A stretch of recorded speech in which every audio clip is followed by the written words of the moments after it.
Frozen শোল্ডারের সমস্যায় মাঝে মাঝেই ভুগছেন। শীতকালে তো বেশি হচ্ছে। ঘুমানোর যে পশ্চারগুলোর জন্য বেশি সমস্যা হয়, অনেক সময় বালিশের জন্য হয়, বা একদিকে কাত হয়ে অনেকক্ষণ শুয়ে থাকলেও এই সমস্যাটা কিন্তু মাঝে মাঝে হয়। যে কারণেই সমস্যাটা হোক, ফ্রোজেন শোল্ডারের সমস্যা যদি আপনার থাকে, তাহলে আজকের এই ভিডিওটা কমপ্লিট সলিউশন আপনাকে দিয়ে দেবে। কারণ আপনার ফ্রোজেন শোল্ডারের সমস্যা আর কোনোদিন হবে না। এই 3টে এক্সারসাইজ আপনি চালিয়ে যান। প্রথমে হচ্ছে এইভাবে নমস্কার করে 20 বার ওপরে তুলবেন। 1 2 করে 20 বার ওপরে তুলবেন। 2 নম্বর, এইভাবে হাতটাকে একসাথে করবেন কোণে দুটো। 1 2 3 4, এইভাবে 20 বার করবেন।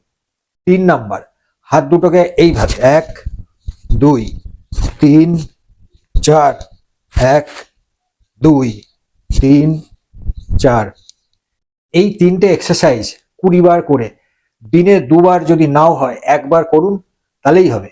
দেখবেন ফ্রোজেন শোল্ডারের সমস্যা হবেই না। সবাই সুস্থ থাকুন, ভালো থাকুন। নমস্কার।